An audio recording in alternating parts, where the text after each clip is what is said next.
আসসালামু আলাইকুম ওয়া রাহমাতুল্লাহি ওয়া বারাকাতুহু। নাহমাদুহু ওয়া নুসাল্লি আলা রাসূলিহিল কারীম, আম্মা বাদ। আলিম পরীক্ষা 2026 এর প্রিয় ভাই ও বোনেরা, আমরা আমাদের আজকের বাংলা সাহিত্যের তৃতীয় ক্লাসে তোমাদের সবাইকে স্বাগত জানাচ্ছি। আমি একটু শুরুতে বলে রাখি, আমাদের গত দিনের ঘোষণা ছিল যে আমাদের আজকের সোমবারে বাংলা সাহিত্যের পরীক্ষা হবে। সেই পরীক্ষাটা তোমাদের আজকে রাত 9টার সময় হবে। তোমরা ইতিমধ্যেই তোমাদের হোয়াটসঅ্যাপ গ্রুপের মাধ্যমে, নোটিশের মাধ্যমে তোমরা জানতে পেরেছো। আমরা রাত 9টায় তোমাদের এমসিকিউ যে পরীক্ষাটা আছে সেটা নেব ইনশাল্লাহ। আর আজকে আমরা যে পাঠ আলোচনা করব, এই পাঠের পরে আমরা বাংলা বাংলা গদ্যাংশের যে অংশটা, অর্থাৎ বাংলার সাহিত্যের যে অংশটা, সাহিত্যের মধ্যে তোমার গদ্যের যে অংশটা, সেটা শেষ হবে। আমরা সামনের ক্লাসগুলোতে তোমাদের পদ্য নিয়ে বা কবিতা নিয়ে আলোচনা করবো ইনশাল্লাহ। এই আমরা যে 3টা ক্লাস নিলাম, এই 3টা ক্লাসের মধ্য দিয়ে আমরা কিন্তু আজকেই বাংলার যেই প্রবন্ধগুলো ছিল, গুরুত্বপূর্ণ যে প্রবন্ধগুলো তুমি সেখান থেকে চর্চা করলে, সেই যে কয়টা আমি বললাম, এই কয়টা ভালো মতো পড়লে আশা করা যায় তুমি এখান থেকেই তোমার এমসিকিউ এবং তোমার সিকিউ, সৃজনশীল সবটা তুমি এখান থেকে লিখতে পারবে ইনশাল্লাহ, আশা করা যায়। এবং যেহেতু তোমার এটার সাথে পদ্যাংশেরও কিছু যুক্ত হবে, সেখান থেকেও তো আমরা সামনের দিন আস্তে আস্তে জানবো ইনশাল্লাহ। আমরা জানি যে আমাদের সিকিউ এর যে অংশটা থাকে, আমাদের সিকিউ অর্থাৎ তোমার যেটা সৃজনশীল, তোমাদের যেই সৃজনশীল থাকে, ওই সৃজনশীলে কিন্তু তোমার গদ্যাংশ থেকেও থাকে, গদ্য এবং পদ্য দুইটা মিলেই তোমার এই প্রশ্নটা হয়। এখন আমরা গদ্যের যেই গুরুত্বপূর্ণ টপিকগুলো, সেগুলো আমরা আগের ক্লাসে পড়েছিলাম এবং আজকে আমরা 3টা প্রবন্ধ পড়বো। এবং এই 3টা প্রবন্ধ আজকের এবং আগের 2টা পড়িয়েছিলাম। এই মোট 5টা প্রবন্ধ পড়লে আশা করা যায় তুমি এখান থেকে তোমার এই সিকিউ এর যেটা সৃজনশীল, যেটা তুমি সেখান থেকে লিখতে পারবে ইনশাল্লাহ।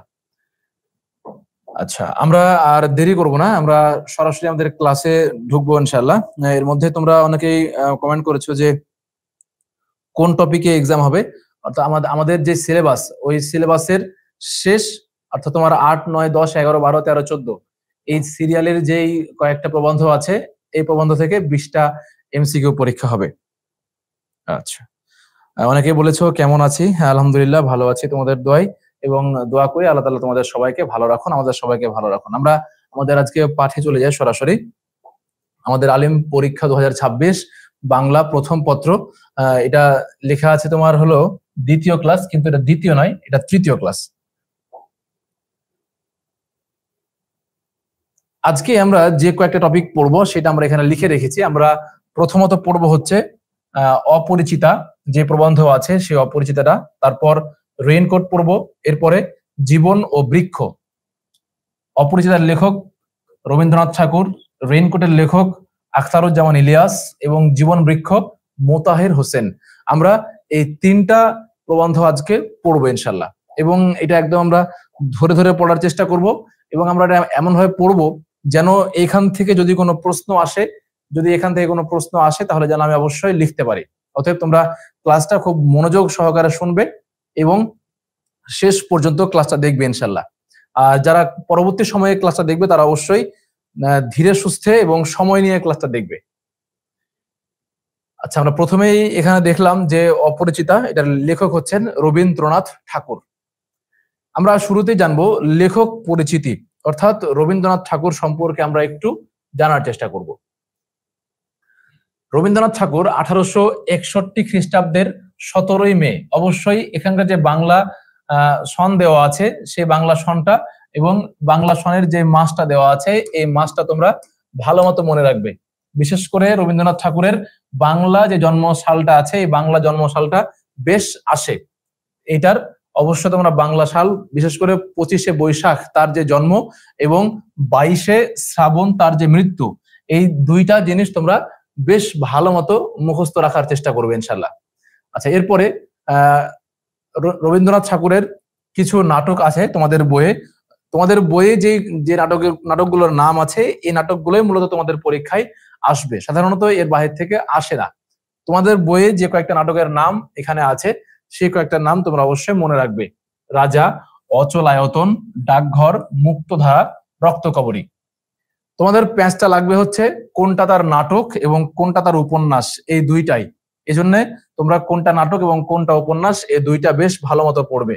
তার উপন্যাসের নাম এখানে আছে তোমার চোখের বালি, গোরা, চতুরাঙ্গ, ঘরে বাইরে, শেষের কবিতা।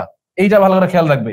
শেষের কবিতা হচ্ছে রবীন্দ্রনাথ ঠাকুরের উপন্যাস, এটা কিন্তু কবিতা নয়। শেষের কবিতা এটা হচ্ছে রবীন্দ্রনাথ ঠাকুরের উপন্যাস, এটা কবিতা নয়। এরপরে যোগাযোগ। তাহলে এখানে আমরা কয়টা পেলাম? 1 2 3 4 5 6। এই 6টা আমরা উপন্যাসের নাম পেলাম রবীন্দ্রনাথ ঠাকুরের। চোখের বালি, গোরা, চতুরঙ্গ, ঘরে বাইরে, শেষের কবিতা, যোগাযোগ। বিশেষ করে এখান থেকে তোমার শেষের কবিতা এবং যোগাযোগ এই দুইটা বেশ ভালো মতো আসে এবং এটা ভালো মতো খেয়াল রাখতে হবে। তার উল্লেখযোগ্য কর্মের মধ্যে আছে বাংলা সাহিত্যের প্রথম সার্থক ছোট গল্পের রচয়িতা। প্রথম সার্থক ছোট গল্পের রচয়িতা কে? রবীন্দ্রনাথ ঠাকুর। আচ্ছা, 1284 বঙ্গাব্দে মাত্র 16 বছর বয়সে ভিখারিণী গল্প রচনার মাধ্যমে ছোট গল্প লেখক হিসেবে তার আত্মপ্রকাশ ঘটে। তাহলে প্রথম ছোট গল্পের সার্থক লেখক হচ্ছেন রবীন্দ্রনাথ এবং তার সেই এটা ঘটে হলো 16 বছর বয়সে এবং তার সেই ছোট গল্পের নাম হচ্ছে ভিখারিণী। কি নাম বলা হলো? ভিখারিণী। কত সালে? 1284 বঙ্গাব্দে। 1284 বঙ্গাব্দে এটা ঘটে। আচ্ছা, সর্বশেষ তার ছোট গল্পের নাম হচ্ছে মুসলমানির গল্প। এটাও বেশ ইম্পর্টেন্ট। তার সর্বশেষ ছোট গল্পের নাম কি? রবীন্দ্রনাথ ঠাকুরের সর্বশেষ ছোট গল্পের নাম মুসলমানির গল্প। এই কয়েকটা জিনিস তোমরা বেশ ভালো মতো মনে রাখার চেষ্টা করবে ইনশাআল্লাহ। আচ্ছা, আমরা এবার সরাসরি আমাদের যে পাঠ্য বইটা আছে সেই পাঠ্য বইটা হাতে নেই। পাঠ্য বই থেকে আমরা পুরোটা লাইন বাই লাইন একটু করে তোমাদেরকে যে গুরুত্বপূর্ণ যে অংশগুলো আছে সেই গুরুত্বপূর্ণ অংশগুলো বলবো এবং কোন কোন জায়গা থেকে এমসিকিউ আসতে পারে আমি সেগুলো ইন্ডিকেট করে দেব এবং কোন জায়গা থেকে তোমার অনুধাবনমূলক দক্ষতা, উচ্চতর দক্ষতা যেগুলো আছে তোমার গ এবং ঘ নাম্বারের যে প্রশ্নের উত্তর সৃজনশীলের, আমরা সেগুলোও এখান থেকে তোমাদেরকে ধরিয়ে দেবো ইনশাআল্লাহ। আশা করি তোমাদের জন্য ক্লাসটা বেশ ইফেক্টিভ এবং প্রয়োজনীয় হতে যাচ্ছে। অতএব তোমরা খুব মনোযোগ সহকারে ক্লাসটা শুনবে ইনশাআল্লাহ এবং তোমাদের কাছে যদি অবশ্যই তো বই আছে, তোমরা বইটা সাথে রাখবে সবসময়। ক্লাসে বই এবং কলম, খাতা কলম দুইটা তোমরা এই তিনটা জিনিস অবশ্যই সাথে রাখবে। এখন তোমরা বইটা খোলো ভাইয়া, আমি তোমাদেরকে একটু একটু করে দেখানোর চেষ্টা করি। প্রথম পৃষ্ঠার শুরুতেই আমরা এখানে দেন, আমরা এখানে শুরু করি। আজ আমার বয়স 27 মাত্র। আচ্ছা, আমি এটার মূল ভাবটাকে আগে বলবো না আমি মূল ভাবটা পরে বলি? মূল ভাবটা পরে বললে তোমার একটা আকর্ষণ থাকবে এবং তুমি এটা মজা পাবা আশা করা যায়। যদি কেউ আগে পড়ে থাকো তাহলে সেও মজা পাবা, আর আগে কেউ পড়ে না থাকলে সে তো মজা পাবাই ইনশাআল্লাহ। আচ্ছা, লেখক এখানে শুরু করছেন তার অবস্থানটা দিয়ে, আজ আমার বয়স 27 মাত্র। কত বছর বয়স? 27। এটা ভালোভাবে মনে রাখতে হবে। আচ্ছা, তারপরে জীবনের মাঝখানে ফলের মতো গুটি ধরিয়া উঠিয়াছে। তারপর আমি চুকাইয়াছি, ছেলেবেলায় আমার সুন্দর চেহারা লইয়া পণ্ডিত মশাই আমাকে শিমুল ফুল ও মাকাল ফলের সহিত তুলনা করিয়া বিদ্রুপ করিবার সুযোগ পাইয়াছিলেন। এইখানে মূলত একজন শিক্ষিত যুবকের কথা বলা হবে, যে শিক্ষিত যুবক শুধু পড়াশোনা করেছে এবং তার প্রত্যেকটা পরীক্ষাতেই সে ভালো ফলাফল করে উত্তীর্ণ হয়েছে। কিন্তু দুঃখের বিষয় হচ্ছে যে সেই যুবক তার নিজের স্বকীয়তা, নিজের চিন্তা শক্তি এবং নিজের অবস্থানটা তৈরি করতে পারেনি, যার কারণে তার উপরে সবসময় এবং সর্বময় কর্তৃত্বের একমাত্র মালিক হলেন তার মামা। যেহেতু লেখকের বা এই গল্পের যিনি নায়ক তার পিতা আগেই মারা গেছেন এবং ওই লেখকের বা এই গল্পের যিনি নায়ক, ওই নায়ক এবং তার মা আর তার মামা, এই তিনজনকে ঘিরেই মূলত এক পক্ষের একটা গল্প এখানে হবে। এরপর অন্য চরিত্রগুলো এখানে আছে, তবে মেন চরিত্র আমরা ধরবো এই তিনজনকে। এখন এখানকার যিনি মেন চরিত্র তিনি পড়াশোনা শেষ করেছেন, তার বয়স তখন হচ্ছে 27। এরপরে এ জীবনটা না দৈর্ঘ্যের হিসাবে বড়, না গুটির হিসাবে, তবু ইহার একটু বিশেষ মূল্য আছে। ইহা সেই ফুলের মতো, যাহার বুকের উপরে ভ্রমর আসিয়া বসিয়াছিল, এবং সেই পদক্ষেপের ইতিহাস তাহার জীবনের মাঝখানে ফলের ফলের ফলের মতো গুটি ধরিয়াছে। কিসের মতো? ফলের মতো। এখানে তার জীবনের প্রাথমিক অবস্থাটা বর্ণনা করছে, যে এখানকার এমসিকিউটা আসে হচ্ছে তোমার ফলের মতো গুটি ধরিয়া। প্রশ্ন আসে কিসের মতো গুটি ধরিয়া? ফলের মতো। আচ্ছা, তারপরে আমি শুধু হলুদ করাগুলো পড়ে যাচ্ছি।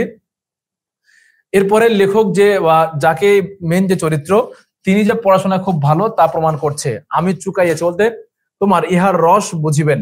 কলেজে যতগুলো পরীক্ষা পাশ করিবার আমি সব চুকাইয়াছি, অর্থাৎ তার সমস্ত পড়াশোনা শেষ, তার সবকিছু পড়াশোনা শেষ, এখন তার বয়স 27 এবং সেই অবস্থায় দাঁড়িয়ে আছে।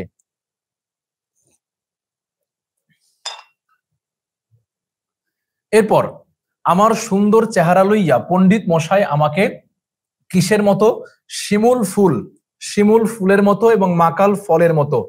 শিমুল ফুল এবং মাকাল ফল, আমরা জানি যে শিমুল ফুল ও মাকাল ফলের সঙ্গে মানুষকে তখন তুলনা করা হয় যখন তার মধ্যে বিশেষ কোনো গুণ থাকে না, অর্থাৎ তোমার বাহ্যিক দিক দিয়ে দেখতে খুব চাকচিক্যময়, বাহ্যিক দিক দিয়ে দেখতে খুব সুন্দর, কিন্তু ভেতর থেকে সে একদম অপদার্থ, তাকে দিয়ে আসলে কোনো কাজ হয় না।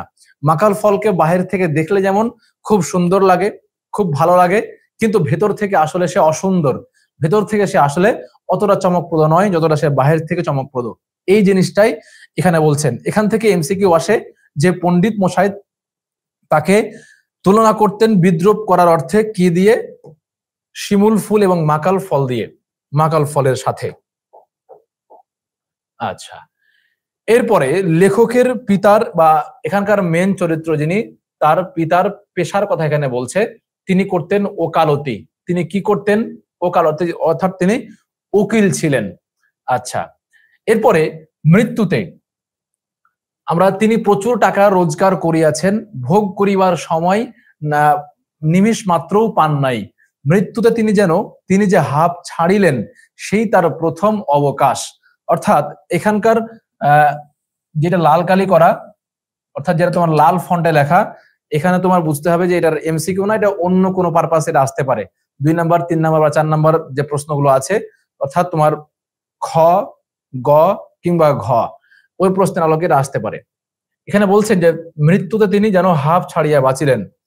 দুইটা কথা এখানে। প্রথমটা হচ্ছে যে তিনি এতটাই পরিশ্রমী ছিলেন, তিনি এতটাই পরিশ্রম করতেন, তার ওকালতি নিয়ে তিনি এত ব্যস্ত থাকতেন যে তিনি যেই সমস্ত টাকা পয়সাগুলো অর্জন করেছিলেন, প্রচুর টাকা পয়সা, তিনি এগুলোকে ভোগ করার সময় পায়নি। তার মৃত্যুটাই তার কাছে সবচেয়ে বড় বিশ্রাম। সে যে আজকে মৃত্যুবরণ করলো, এই মৃত্যুটাই তার কাছে সবচেয়ে বড় বিশ্রাম হলো। এরপরে আরেকটা জিনিস এখান থেকে আসতে পারে, সেটা হচ্ছে তোমার মধ্যবিত্ত পরিবারের যে ভাবধারা, সেটা এখানে আসতে পারে।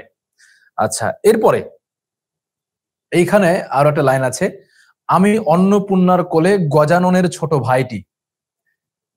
এখানে দেখো, আজও আমাকে দেখিলে মনে হইবে আমি অন্নপূর্ণার কোলে গজাননের ছোট ভাইটি, অর্থাৎ গণেশের কথা এখানে বলা হচ্ছে।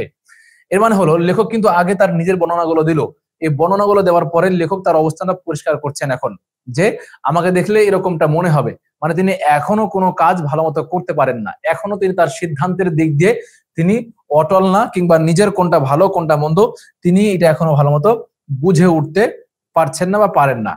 আমার আসল অভিভাবক মামা, আমার আসল অভিভাবক, তাহলে আসল অভিভাবক কে হলো?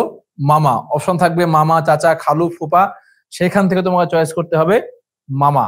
মামা হলো তার আসল অভিভাবক। এরপর আমার চেয়ে তিনি বয়সে বড় জোর বছর 6 বড়, তাহলে তার মামা তার বয়স থেকে তার থেকে কত বছরের বড় বলা হলো? এখানে 6 বছরের বড়। তিনি ফুলগুর বালির মতো তিনি আমার সমস্ত সংসারটাকে নিজের অন্তরের মধ্যে শুষিয়া লইয়াছেন। কিসের মতো? ফুলগুর বালি। এটা মনে রাখতে হবে যে কিসের বালির মতো, তখন এটা উত্তর আসবে তোমার ফুলগুর বালির মতো।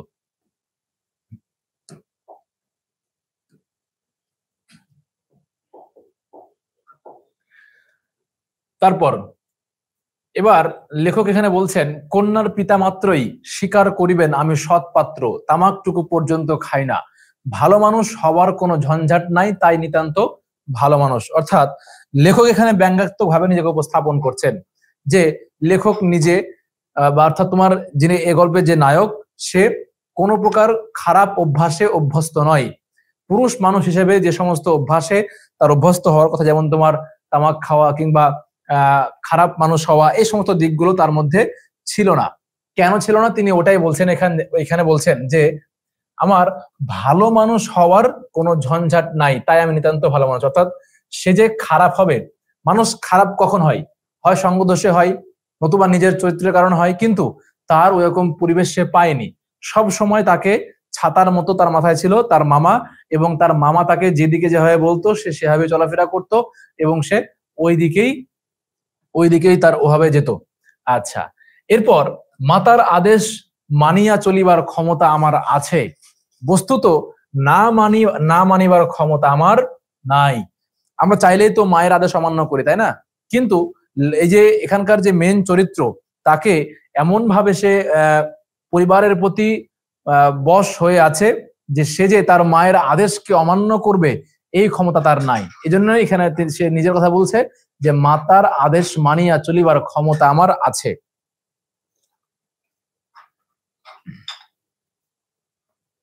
এরপর অন্তপুরের শাসনে চলিবার মতো করিয়াই আমি প্রস্তুত হইয়াছি। যদি কোনো কন্যা স্বয়ংবরা হন তবে এই সুলক্ষণটি স্মরণ রাখিবেন। অর্থাৎ যদি কোনো নারী, তোমরা কি জানো যে স্বয়ংবরা কাকে বলে? স্বয়ংবরা হচ্ছে যে নারী নিজেই নিজের স্বামীকে বরণ করে, নিজেই নিজের স্বামী গ্রহণ করে, তাকে বলা হয় স্বয়ংবরা। আচ্ছা, তাহলে এরপর যিনি পৃথিবীতে আমার ভাগ্য দেবতার প্রধান এজেন্ট, এই লাইনটা তুলে দেওয়া হলো।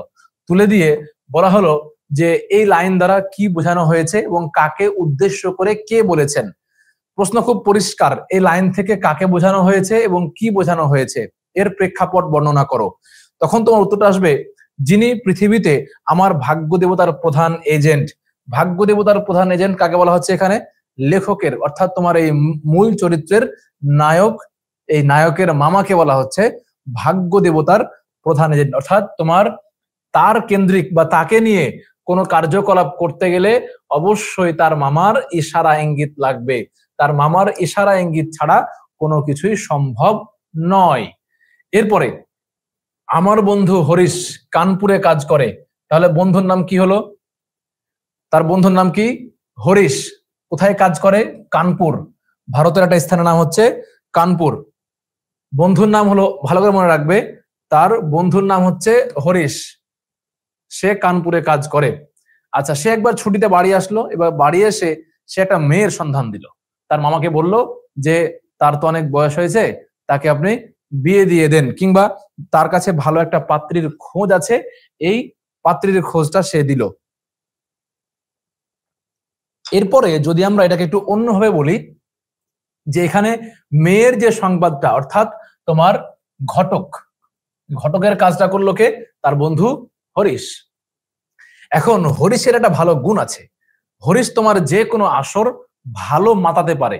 আমাদের ফ্রেন্ড সার্কেলের মধ্যে এরকম আছে না, যে ও যদি কোনো গল্পের মধ্যে থাকে তাহলে ওই গল্পটা সে এমনিতেই মানে মাতিয়ে তুলে।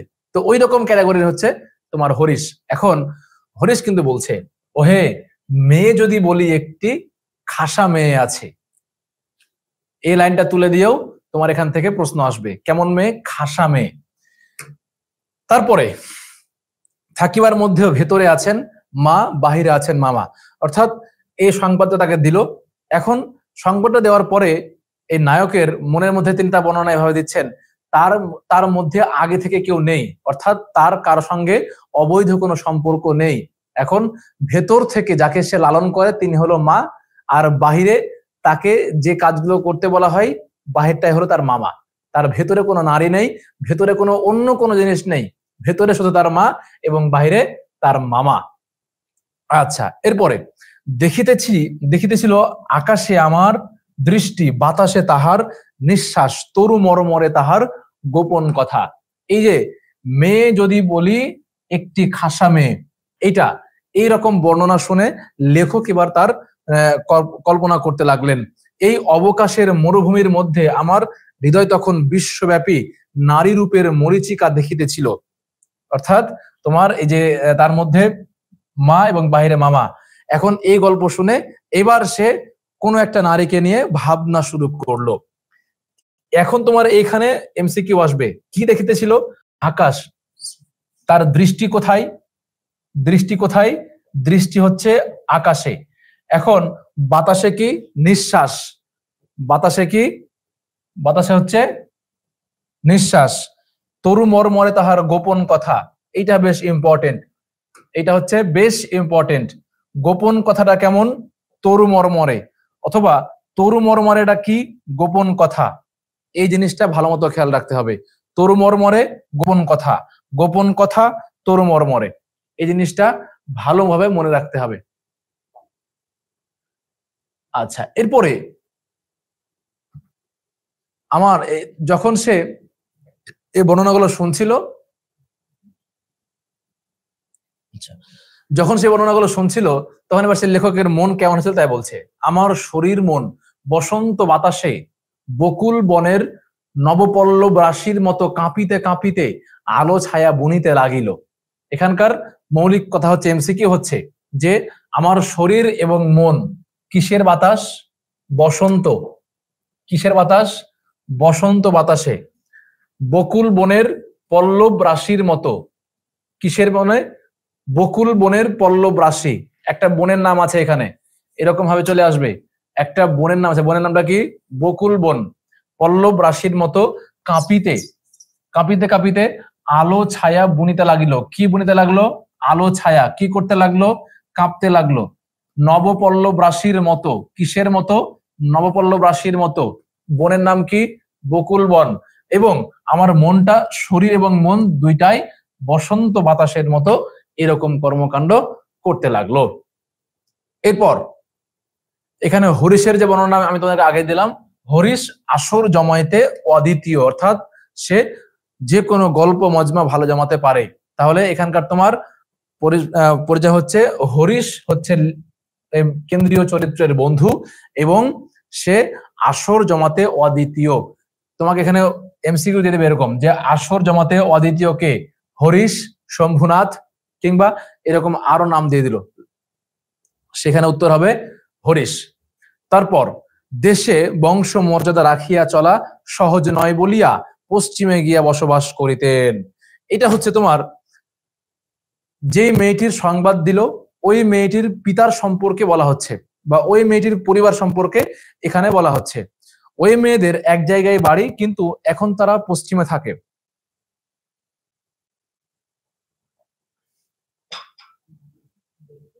আমি দিচ্ছি, এখন তারা পশ্চিমে থাকে। কেন পশ্চিমে থাকে? একটা সময় ওই যে মেয়ের সংবাদ দেওয়া হলো, এই মেয়ের পিতার অনেক সহায় সম্পত্তি ছিল, কিন্তু কারণে অকারণে, বিভিন্ন রকম কারণে তোমার ওই সম্পত্তিটা এখন তার আর নাই। এখন ওই সম্পত্তি না থাকার কারণে সে যে সমাজে তার একটা উচ্চ অবস্থান ছিল, সমাজে তার একটা ভালো অবস্থান ছিল, এই জিনিসটা সমাজে চলতে গেলে মেনটেন করাটা এখন মুশকিল। যার কারণে সে ওই স্থান ত্যাগ করে এখন অন্য একটা স্থানে গিয়ে বসবাস করে। তবে এখানে সুতরাং তাহার পশ্চাতে লক্ষ্মীর ঘটি একেবারে উপুড় করিয়া দিতে দ্বিধা করিবে না। অর্থাৎ তার কাছে যে সহায় সম্পত্তি আছে এবং এখন একমাত্র তার সম্পদটাই হচ্ছে তার কন্যা। এখন ওই কন্যাকে বিদায় দিতে যে সমস্ত জিনিসগুলো লাগবে সবটাই সে উজাড় করে দিয়ে দেবে এবং এতে সে একটু কুণ্ঠাবোধ করবে না। তারপর মেয়ের বয়স যে 15। এখন এখানে যখন আলাপ আলোচনা হচ্ছিল মেয়ে নিয়ে, ঠিক ওই সময়ে মেয়ের বয়স নিয়ে কথা হলো। মেয়ের এখন যে আলাপ আলোচনাগুলো হচ্ছে এগুলো কিন্তু তোমার কেন্দ্রীয় চরিত্রের বাড়িতে এখনো মেয়ে দেখতে তারা যায়নি, বা ওইখানে গিয়ে আলাপগুলো কিন্তু হচ্ছে না। মেয়ের বয়স কত?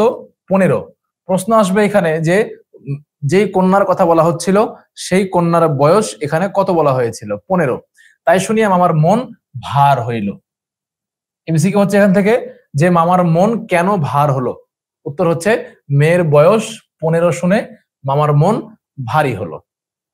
আচ্ছা, এরপর যদি আমরা দেখি যে কলিকাতার বাহিরে যে পৃথিবীটা আছে সমস্তটাকেই মামা আন্দামান দ্বীপের অন্তর্গত বলিয়া জানেন। অর্থাৎ তার মামার তোমার বাহিরের জগতের জ্ঞান বলি আমরা, কিংবা নির্দিষ্ট একটা স্থানের বাহিরে সে আর ভাবতে পারে না, অথবা এর বাইরে যে আরো অনেক কিছু আছে, অর্থাৎ তার অন্তরটা একদম ছোট এবং সে বড় করে কোনো কিছু ভাবতে পারে না। এই জিনিসটা এখানে ফুটিয়ে তোলা হচ্ছে। এখানে একটা জিনিস মনে রাখতে হবে যে দ্বীপের নাম যেটা বলা হচ্ছে আন্দামান দ্বীপের অন্তর্গত বলিয়াই তার জীবন জানে। জীবনে একবার বিশেষ কাজে তিনি কোন নগর পর্যন্ত গিয়েছিলেন? কোন পর্যন্ত? কোন নগর? এই স্থানের নাম মনে রাখতে হবে। কোন পর্যন্ত গিয়েছিলেন? কোন নগর। যদি মামা মনু হইতেন তবে তিনি হাবড়ার পুল পার হওয়াটাকে তাহার সহিংতায় একেবারে নিষেধ করিয়া দিতেন। মোট কথা এখানে তার মামার যে অবস্থানটা, তার মামার জ্ঞান গরিমা বলি আমরা, কিংবা তার মামার পদচারণা বলি, তার মামার ভাবনা জায়গাটা বলি, এই জিনিসটা লেখক এখানে পরিষ্কার করেছেন। সবকিছু মিলিয়ে তার মামা ছিলেন একজন ছোট মন মানসিকতার মানুষ, এবং সে অন্যকে ওইরকম ভাবে অতটা গুরুত্ব দেওয়া কিংবা অত ব্যাপারগুলোকে ভাবে দেখতো না। এরপরে কন্যাকে আশীর্বাদ করিবার জন্য কাম আমাদের বিনোদা। আচ্ছা, এখানে খেয়াল রাখতে হবে যে কন্যাকে দেখতে গেল কে, বা কন্যাকে আশীর্বাদ করতে কে গেল? উত্তর আসবে হলো বিনোদা। তাহলে কেন্দ্রীয় চরিত্রের বন্ধু হচ্ছে হরিশ, আর বিনোদা হচ্ছে মেয়েকে আশীর্বাদ করতে গেল, আর এই বিনোদা হচ্ছে তার পিস্তুত ভাই। বিনোদা হলো পিস্তুত ভাই আর হরিশ হলো বন্ধু। বিনোদা গেল মেয়েকে আশীর্বাদ করতে, আর প্রস্তাব নিয়ে আসলো তার বন্ধু হরিশ। আচ্ছা, এবার বিনোদার সম্পর্কে এখানে কিছু কথা বলা হচ্ছে। তাহার মতো রুচি এবং দক্ষতার পরে আমি 16 আনা নির্ভর করিতে পারি। অর্থাৎ তার পিস্তুত ভাই বিনোদার রুচিটা এটা খুব ভালো ছিল, সেটা বলার চেষ্টা করছে। এবার সে ফিরে এসে বলছে, মন্দ নয় খাঁটি সোনা বটে। মন্দ নয় খাঁটি সোনা বটে, এখান থেকে তোমার এমসিকিউ আসতে পারে, আবার তোমার সৃজনশীল প্রশ্নও আসতে পারে। 2 নাম্বার খ নাম্বার যে প্রশ্ন সেটাও এখান থেকে আসতে পারে। এই লাইনটা তুলে দিয়ে তোমার এটার মূল ভাবটা বর্ণনা করতে বলতে পারে, অথবা এর প্রেক্ষাপটটাও বর্ণনা করতে পারে, কিংবা উদ্দীপকের সঙ্গে এটার কোথায় মিল আছে এই জিনিসটাও এখান থেকে বের করতে বলতে পারে। তারপর এখানে বিনোদার কথার কিছু স্টাইল বর্ণনা করা হচ্ছে। যেখানে আমরা বলি চমৎকার, তিনি সেখানে বলেন চলনসই। তাহলে চমৎকারের বিপরীতে কি আসলো? চলনসই। আমাদের কথাই আমরা বলি চমৎকার, তিনি বলেন চলনসই, এইটা। এরপরে কন্যার পিতা শম্ভুনাথ। এবার মেয়েকে আশীর্বাদ করতে যাওয়া হলো, অর্থাৎ মেয়েকে দেখতে যাওয়া হলো। এবার মেয়ের পিতা হচ্ছেন, তার নাম শম্ভুনাথ। তার নাম শম্ভুনাথ, এটা ভালো মতো মনে রাখতে হবে। এখন এই শম্ভুনাথের সঙ্গে সে আশীর্বাদ করে আসলো বা দেখা সাক্ষাৎ করে আসলো।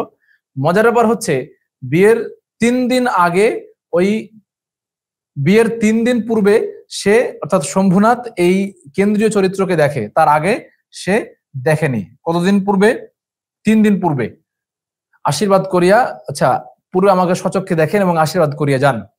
আমার বয়স তখন, আচ্ছা, তার বয়স 40, অর্থাৎ শম্ভুনাথের বয়স হচ্ছে 40। আমরা এর আগে একটা বয়স পার করেছিলাম, সেটা হচ্ছে লেখকের বয়স ছিল 27, এখানে শম্ভুনাথের বয়স হচ্ছে 40। তারপরে আমরা দেখেছিলাম যে লেখকের অর্থাৎ তোমার কেন্দ্রীয় চরিত্রের পিতা না, মামা, সেই মামা তার থেকে বছর 6 বা 7 বড় হবে, এই কথাটা এখানে বলা হয়েছিল।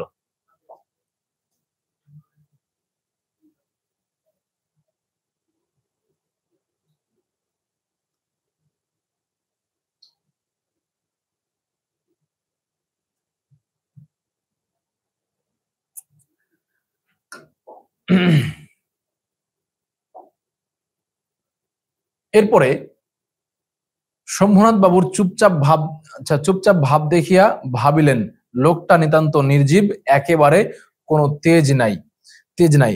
বেহাই সম্প্রদায়ের আর যাই থাক, তেজ থাকাটা দোষের। অতএব মামা মনে মনে খুশি হইলেন।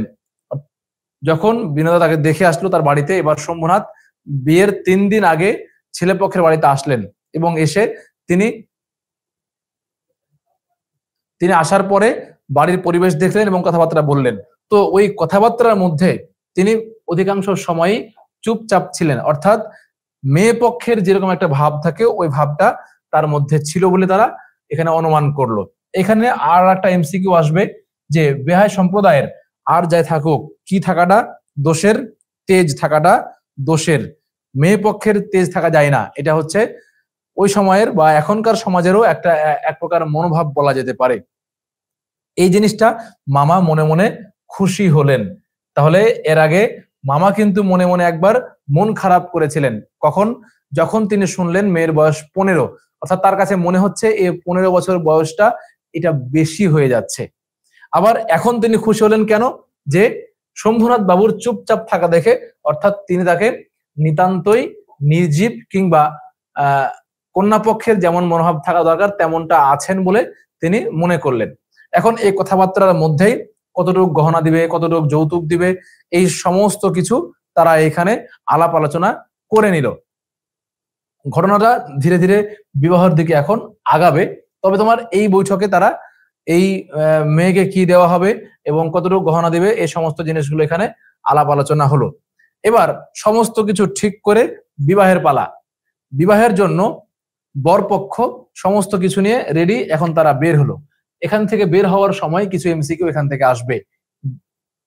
এখানে ব্যান্ড, বাঁশি, শখের কনসার্ট প্রভৃতি যেখানে যত প্রকার উচ্চ শব্দ আছে সমস্ত একসঙ্গে মিশাইয়া বর্বর কোলাহলের মত্ত হস্তি দ্বারা সঙ্গীত সরস্বতীর পদ্মবন দলিত বিদলিত করিয়া আমি তো বিবাহ বাড়িতে গিয়া উঠিলাম। এখানকার এই বর্ণনা ভালোভাবে মনে রাখতে হবে। তারা যে একটা বর যখন কোথাও এন্ট্রি করে, যখন বর কনের বাড়িতে আসে তখন স্বাভাবিক অবস্থায় কিভাবে আসে, যে একদম মানে সমস্ত লোকজন নিয়ে সবকিছু নিয়ে আসে। এখানে কিসের কিসের নাম আছে দেখো, ব্যান্ড, বাঁশি, শখের কনসার্ট, আচ্ছা যত প্রকার উচ্চ শব্দ আছে একসঙ্গে মিশাইয়া কেমন করে, এই যে বর্বর কোলাহল, এটা মনে রাখতে হবে, কেমন বর্বর কোলাহল, মত্ত হস্তি, এখানে আরো এক কথা আছে। তারপর সরস্বতীর পদ্মবন দলিত বিদলিত করিয়া, কার পদ্মবন? সরস্বতীর। কার? সরস্বতীর পদ্মবন দলিত বিদলিত করিয়া আমি তো বিবাহ বাড়িতে গিয়ে উপস্থিত হইলাম। এখানকার এই অংশটুকু বেশ গুরুত্বপূর্ণ, এটা মনে রাখতে হবে। অর্থাৎ তোমার খুব জাঁকজমক ভাবেই এখানে লেখক এন্ট্রি নিল, সরি লেখক না, মেন চরিত্র আর কি। এরপর মামা বিবাহ বাড়িতে ঢুকিয়া খুশি হইলেন না। একে তো উঠানটাতে বরযাত্রীদের জায়গা সংকুলান হওয়াই শক্ত, তাহার পরে সমস্ত আয়োজন নিতান্ত মধ্যম রকমের। এখানে মনে রাখতে হবে কনে পক্ষের আয়োজন কেমন ছিল? মধ্যম রকমের। কনে পক্ষের আয়োজন কেমন ছিল? মধ্যম রকমের। এখানে মামার মন খারাপ আরো একবার হলো। কেন মন খারাপ হলো? যে তারা যে বরযাত্রী নিয়ে গেছে ওই বরযাত্রীগুলো ওইখানে সংকুলান হবে না, ওইখানে ধরবে না। এরপরেও তোমার বিবাহ নিতান্তই মন্দ রকমের একটা আয়োজন করা হয়েছে, তাই তারা এখানে বেশ মন খারাপ করলো। এরপর আচ্ছা, মামা তক্ত বসের উপর, ঠিক আছে। এবার যখন সবাই চলে আসলো, সবকিছু ঠিকঠাক, প্রথমত কি হবে? প্রথমত ছেলে মঞ্চে বসবে, তারপর তোমার সেখানে বিবাহ শাদী হবে, বিবাহ শাদী হওয়ার পর খাবার দাবার হবে। কিন্তু তার মামা এখন একটা সিদ্ধান্ত নিল। তার মামা ভাবলো যে তিনি আগে দেখবেন যে তাকে যে স্বর্ণগুলো দেওয়ার কথাবার্তা বলা হয়েছিল সেই স্বর্ণগুলো ঠিকঠাক আছে কিনা, সেগুলোর ওজন ঠিক আছে কিনা এবং সেগুলো আসলেই খাঁটি সোনা কিনা তিনি এগুলো দেখবেন। অর্থাৎ কনে পক্ষর কাছ থেকে তিনি যে যৌতুক গুলো নিচ্ছেন তিনি সেগুলো পরীক্ষা করবেন।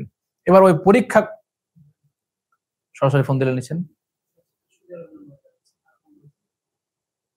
আর তো নাম্বার নাই, তাহলে বলো যে সমস্যার কারণে এটা বন্ধ করে দেওয়া হচ্ছে, 9টা থেকে ক্লাস শুরু হবে। না, 9টা, সবাই 9টাতে যুক্ত হবে। এই লিঙ্কে না, আচ্ছা এই লিঙ্ক রাখলেও হবে, সমস্যা নেই, পরের ক্লাস এতটুকু বললেই হবে। আচ্ছা, তাহলে আমরা যেটা বলছিলাম যে তার মামা এবার ওই সবকিছু পরখ করতে যাচ্ছেন, তিনি সবকিছু দেখতে যাচ্ছেন। এখন তার মামা তার শ্বশুরকে শম্ভুনাথকে ডাকলো, ডেকে একটা জায়গায় বসলো। এবার একটা ঘরের মধ্যে বসে এবার আলাপ আলোচনা হচ্ছে। মামা এক তক্তপোষে এবং শেকরা, শেকরা কাকে বলা হয়? শেকরা হচ্ছে তোমার যেই স্বর্ণগুলোকে পরখ করে, যে স্বর্ণটা ঠিক আছে কিনা, তাকে বলা হচ্ছে এখানে শেকরা। তাহার দাড়িপাল্লা কোষ্ঠী পাথর প্রভৃতি লইয়া মেঝেই বসিয়া আছে, মেঝেতে। তাহলে শেকরা বসলো কোথায়? মেঝেতে।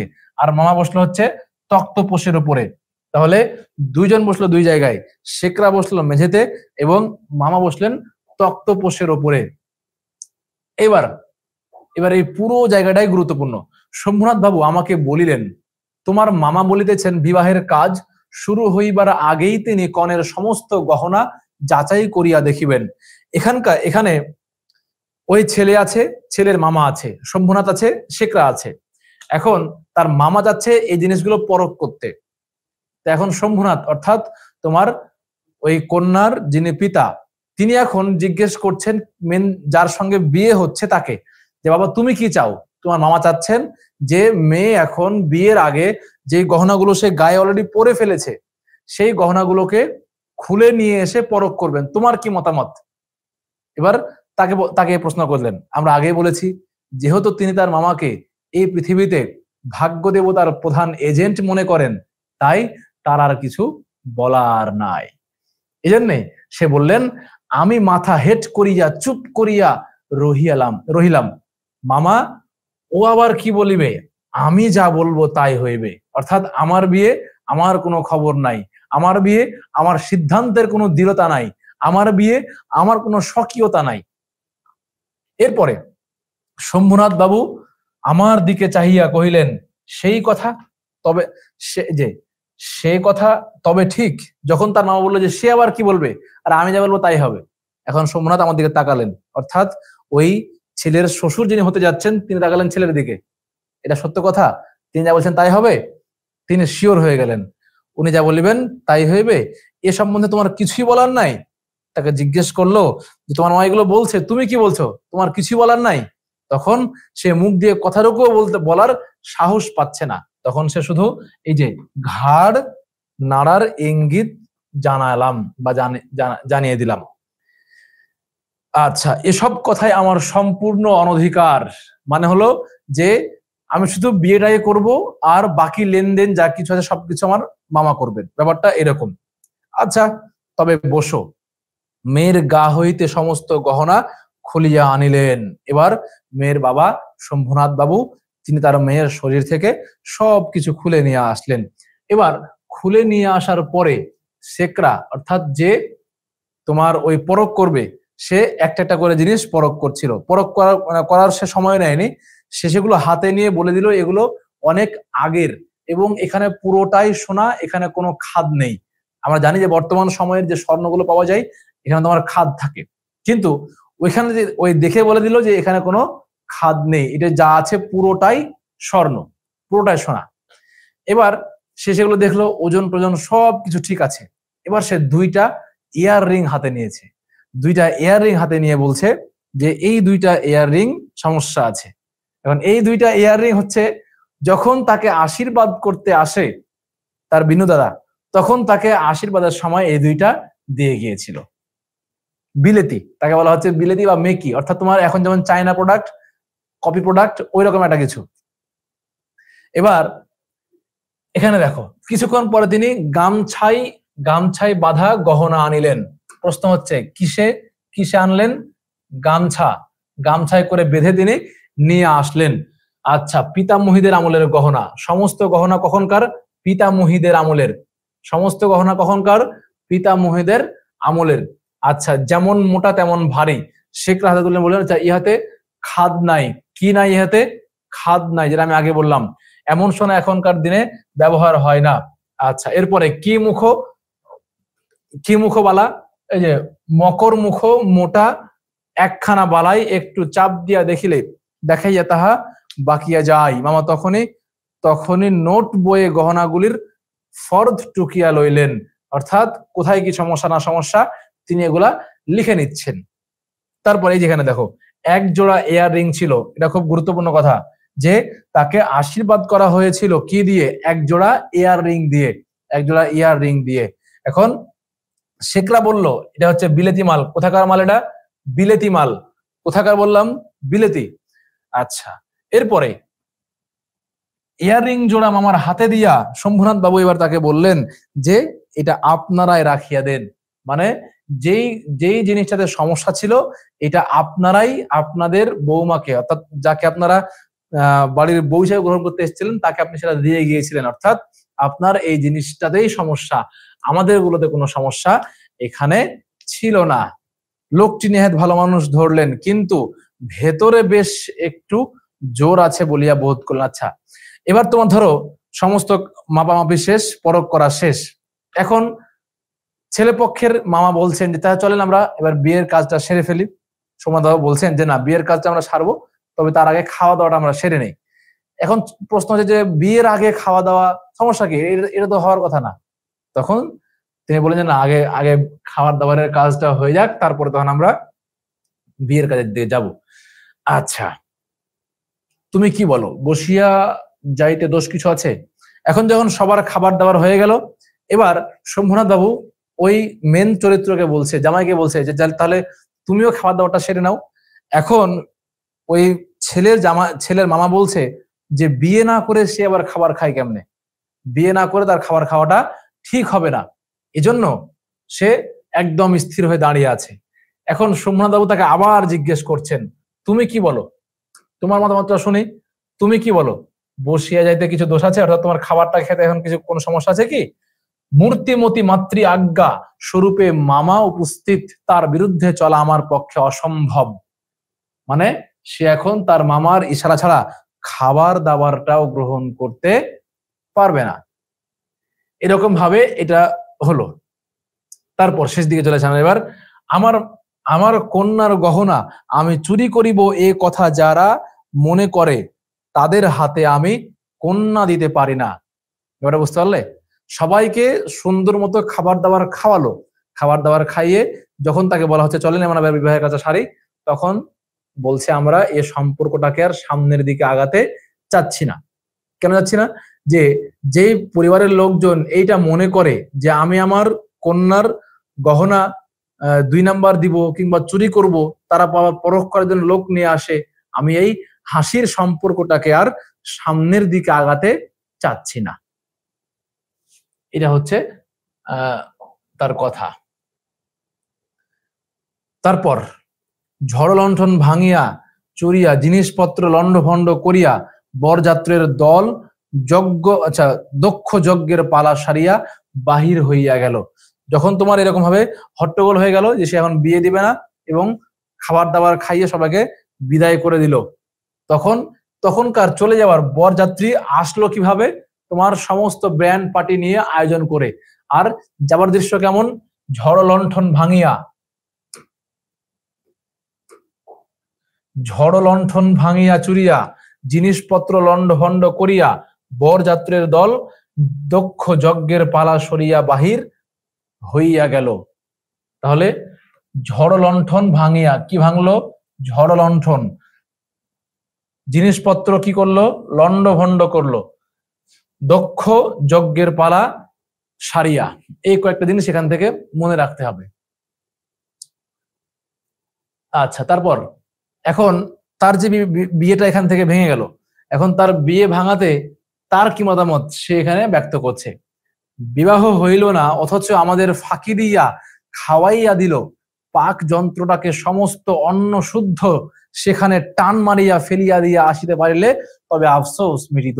অর্থাৎ গেলাম বিয়ে করতে, অথচ সেখানে বিয়ের কোনো কার্যক্রমই হলো না, কিন্তু খাবার দাবার সে ঠিকই খাইয়ে দিল ফাঁকি দিয়ে। তাহলে এখন এই অবস্থায় কি মনে হবে? যে আমি যা খাবার খেলাম সব আমি তুলে ফেলে দিতে পারলে, সেখান থেকে আসতে পারলে জিনিসটা ভালো হয়। এরকম ভাবে সে সেখান থেকে ফিরে আসলো। তারপর আমি এখান থেকে যেগুলো হলুদ হলুদ করে দিয়ে রেখেছি, এগুলো তোমরা জাস্ট টান দিয়ে একবার দেখলে বুঝতে পারবে। আমি এটার মেন ভাবটা তোমাদেরকে বলে দিই।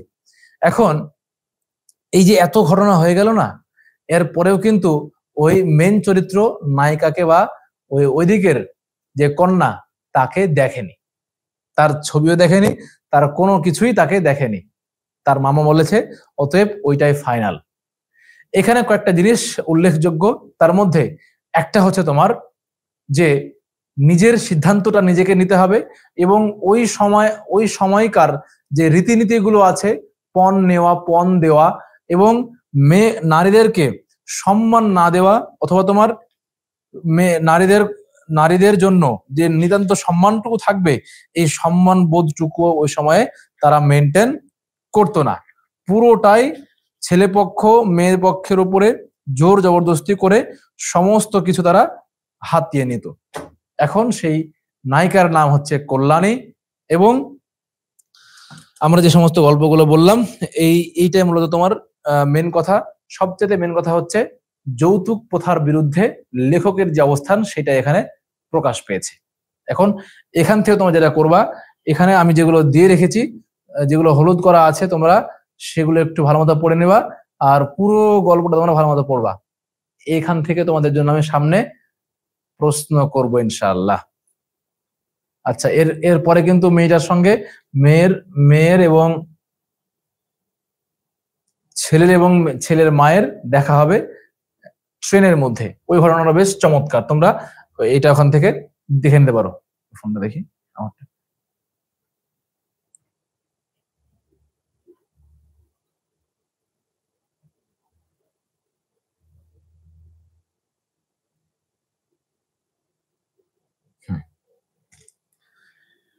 এখন এখান থেকে তোমাদের কারো কোনো প্রশ্ন থাকলে, কারো কোনো জিজ্ঞাসা থাকলে তোমরা এখান থেকে করতে পারো। আমরা সামনের দিকে যাবো ইনশাল্লাহ।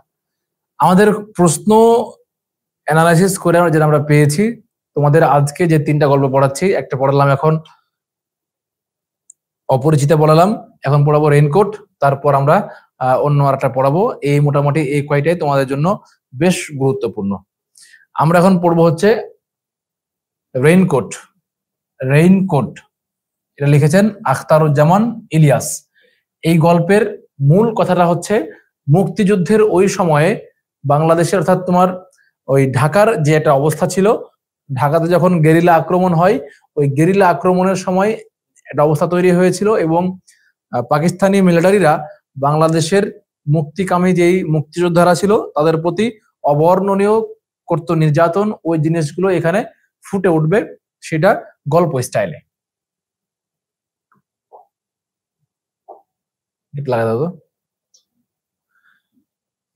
আচ্ছা, আমরা শুরুতে জানবো লেখকের সম্পর্কে। এটার লেখক হচ্ছেন আখতারুজ্জামান ইলিয়াস। তিনি জন্মগ্রহণ করেন 1943 সালের 12ই ফেব্রুয়ারি গাইবান্ধা জেলার মামাবাড়িতে। আচ্ছা, লেখকের কয়েকটা গল্প গ্রন্থ আছে, এবং গল্প গ্রন্থের কারণে তিনি বেশ বিখ্যাত।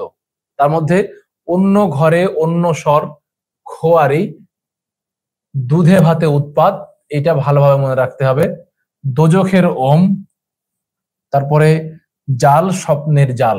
এই দোজখের ওম এবং দুধে ভাতে উৎপাত, এটা হচ্ছে আখতারুজ্জামানের গল্প গ্রন্থ। এটা বেশ ভালোভাবে মনে রাখবে। দুধে ভাতে উৎপাত এবং দোজখের ওম, এই দুইটা আখতারুজ্জামান ইলিয়াসের গল্প গ্রন্থ। এটা তোমার পরীক্ষা, তোমার আলিম পরীক্ষা থেকে শুরু করে বিশ্ববিদ্যালয় ভর্তি পরীক্ষা পর্যন্ত তোমার এই জিনিসটা আসবে। তারপরে লেখকের উল্লেখযোগ্য কর্ম হচ্ছে সরকারি কলেজের বাংলা বিষয়ের অধ্যাপক ছিলেন, একজন অগ্রগণ্য কথা সাহিত্যিক, লেখার অসংখ্য। আচ্ছা, এখানে চমৎকার তার একটা দর্শন আছে, সেটা হচ্ছে তোমার লেখার সংখ্যা বৃদ্ধির উপরে তিনি গুরুত্ব দেননি, তিনি লেখার গুণগত মানের উপরে গুরুত্ব দিয়েছেন। এটা হচ্ছে তার একটা উল্লেখযোগ্য দিক। তিনি লেখার সংখ্যা, তার লেখা কিন্তু খুব কম পাওয়া যায় ইতিহাসে বা বাংলা সাহিত্যে, তার রচনা খুবই কম, কিন্তু তিনি যে জিনিসটা মনে করতেন তা হচ্ছে যে আমি যতটুকু আমার লেখার সংখ্যা বৃদ্ধি না হোক, বরং আমার লেখার মানটা বৃদ্ধি হোক। এবার তার উপন্যাস হচ্ছে চিলেকোটার সেপাই ও খোয়াবনামা। চিলেকোটার সেপাই ও খোয়াবনামা খুব ভালো করে তোমাকে মনে রাখতে হবে এই উপন্যাস এবং এই গল্প গ্রন্থ। চিলেকোঠার সেপাই, এটা হচ্ছে তার উপন্যাস, বেশ বিখ্যাত একটা উপন্যাস। তারপর খোয়াবনামা, খোয়াব মানে হচ্ছে স্বপ্ন, খোয়াবনামা হচ্ছে তার উপন্যাস। খোয়াবনামা, চিলেকোঠার সেপাই, খোয়াবনামা, চিলেকোঠার সেপাই, এদের হচ্ছে তার উপন্যাস, এবং তোমার দুধে ভাতে উৎপাত আর দুজখের ওম, এখান থেকে ওই দুইটা তার গল্প গ্রন্থ। এই কয়টা জিনিস এখান থেকে বেশ ভালো মতো মনে রাখতে হবে। আরো একটা গুরুত্বপূর্ণ দিক হচ্ছে তিনি ক্যান্সারে আক্রান্ত হয়ে মারা যান। তিনি ক্যান্সার রোগে আক্রান্ত হয়ে মারা যান। তিনি অত্যাধিক ধূমপান করতেন। তিনি অত্যাধিক ধূমপান করতেন। তিনি ক্যান্সার রোগে আক্রান্ত হয়ে মারা যান। আচ্ছা, এইবার আমরা এখান থেকে পড়াটা শুরু করবো ইনশাল্লাহ। তোমাদের কাছে বই অবশ্যই বই আছে, তোমরা বইটা খোলো। বইটা খুলে রেইনকোট গল্পে যাও, তাহলে বুঝতে সুবিধা হবে। রেইনকোট, আখতারুজ্জামান ইলিয়াস। আমি এখান থেকে তোমাদেরকে কিছু জিনিস বলার চেষ্টা করি। ভোর রাত থেকে বৃষ্টি হচ্ছে। কখন থেকে? ভোর রাত। ভোর রাত থেকে বৃষ্টি হচ্ছে পুরো দিন। আচ্ছা, পুরো 3 দিন। কয়দিন বৃষ্টি হচ্ছে? পুরো 3 দিন ধরে বৃষ্টি হচ্ছে। পুরো 3 দিন ধরে বৃষ্টি হচ্ছে। মঙ্গলে ভোরেতে হইল শুরু, 3 দিন মেঘের গুড়গুড়, তারপর বুধের সকালে নামলো জল, বিকালে মেঘ কয় এবার চল, বৃহস্পতি শুক্রবার কিছু বাদ নাই। এই জায়গাটাও তোমরা ভালো মতো পড়ে নেবা। এরপরে অন্তত 3 দিন ফুটপাত বন্ধ, মানে যখন এই ঘটনাটা ঘটছে তার 3 দিন আগে থেকে কোনো গুলির শব্দ নেই। ফুটফাট শব্দ মানে তোমার গুলির শব্দ নেই। পরিবেশটা বেশ নিস্তব্ধ, অর্থাৎ তোমার পরিবেশটা খুব খারাপ ছিল। ওই পরিবেশটা এখন মোটামুটি একটু শান্ত অবস্থানে আছে, তিনি এটা বোঝানোর চেষ্টা করছেন। আচ্ছা, এখানে আর একটা কথা আছে, সেটা হচ্ছে হেমন্তের শীত শীত। কোন কাল? এখানে প্রশ্ন আসবে যে তোমার এই গল্পে কোন কালের নাম আছে, কোন কাল? নিচ দিয়ে তোমার দিয়ে দিবে গ্রীষ্ম, বর্ষা, শীত, হেমন্ত, আরো কিছু কিছু দিয়ে দিল। তোমার উত্তর হবে হেমন্ত। এরপর রাস্তায় বেরোলে 5 কালেমা সব সময় রেডি রাখে ঠোঁটের ওপর। দোয়া মনে হলো ঠিকই, কিন্তু টুপিটা মাথায় দিতে ভুলে গেল। এখানকার মৌলিক কথাটা হচ্ছে যে তখন যেহেতু তোমার পাকিস্তানি বাহিনীদের চলাফেরা ছিল এই অঞ্চলটাতে, এবং তারা মিলিটারির যে ক্ষমতার অপব্যবহার সেগুলো করে এই বাংলার মানুষের উপরে তারা অত্যাচার করছিল। এখন যখন রাস্তায় মানুষজন বের হতো, তখন বের হওয়ার আগে একটা মোটামুটি প্রিপারেশন নিয়ে ফেলতো যে তার আমাকে জিজ্ঞেস করলে, কিছু বললে আমি 5 কালেমা বলে দেবো। 5 কালেমাটা বললে মনে করবে যে এই লোকটা মুসলিম, এই লোকটা দিন ধরে পালন করে, একে মারার দরকার নাই, এমনটা কিছু মনে করবে। এই যার কারণে এই কৌশলটা তারা অবলম্বন করতো। তারপরে মাথায় টুপি দিত, যারা ইসলামিক একটা ভাব তার মধ্যে নিয়ে আসতো। তারপর এবার লেখকের বাড়ির বর্ণনা দিচ্ছেন লেখক। এখানে 2টো ছিটকিনি, একটা খিল, কাঠের ডাসা। ভালো মনে রাখতে হবে, ছিটকিনি কয়টা? 2টা। একটা খিল, তার উপরে কাঠের ডাসা। এটা মনে রাখতে হবে। ছিটকিনি হচ্ছে 2টা, খিল হচ্ছে একটা, এবং কাঠের ডাসা, এইটা মনে রাখতে হবে। আচ্ছা, বৃষ্টির মধ্যে বৃষ্টির ঝাপটার সঙ্গে ঘরে ঢোকে প্রিন্সিপালের পিয়ন। এরকম পরিস্থিতি, অর্থাৎ তোমার ধরো যে যখন 24-এর আন্দোলন হয়, 24-এর আন্দোলনের সময় সবকিছু বন্ধ না, তখন সবকিছু বন্ধ করে দিয়ে সবাই ঘরবন্দি অবস্থায় আছে। ঢাকার পরিবেশটা আমি বলছি। তো এখন এরকম সময়ে তোমার বাড়ির দরজায় এসে একজন নক করলো। তো এই পরিস্থিতিটাও তখন ওইরকম হয়েছিল যে মুক্তিযুদ্ধ চলছে, এবং ওই সময়ে সমস্ত সরকারি কর্মকর্তারা বাড়িতে অবস্থান করছে। তো এখানকার যে চরিত্রটা, তিনিও বাড়িতে অবস্থান করছেন। বাড়িতে অবস্থান করার সময় এরকম বৃষ্টি হচ্ছে, বেশ কয়েকদিন থেকে মোটামুটি শান্ত পরিবেশ আছে। এবার হঠাৎ করে তিনি দরজায় আঘাত শুনলেন, দরজায় কাউকে কড়া নাড়তে শুনলেন। এখন ওই সময়ের প্রেক্ষাপটটা হচ্ছে, যদি কাউকে এরকম ভাবে ঘরে কড়া নাড়তে কেউ বাইরে থেকে দেখে, তাহলে ভাবে যে হয় মিলিটারি এসছে, না হয় অন্য কোনো ঝামেলা আছে। অর্থাৎ ভালো কোনো উদ্দেশ্যে ঘরে কড়া কেউ এখন নাড়ে না। তো এখন এইখানকার যে মেন চরিত্র বা যাকে নিয়ে কথাবার্তা বলা হচ্ছে, তিনি ছিলেন হলো একটা সরকারি কলেজের অধ্যাপক। সরকারি কলেজের তিনি একজন শিক্ষক ছিলেন। তো ওই জায়গা থেকে শিক্ষক যখন ছিলেন, তখন তার প্রিন্সিপাল তাকে ডেকে পাঠিয়েছেন। এখন তিনি এই যে এই ছিটকিনি গুলো খুলেই যেহেতু বৃষ্টি হচ্ছিল, ওই বৃষ্টির সঙ্গে একটা পাতলা মানুষ, ফিনফিনে মানুষ ঢুকে পড়লো। প্রিন্সিপালের পিয়নের কথা এখানে বলা হচ্ছে। প্রিন্সিপালের পিয়ন এখানে ঢুকে পড়লো, সেই জিনিসটাই বলা হচ্ছে। আচ্ছা, আমরা এখানে একটু দেখি।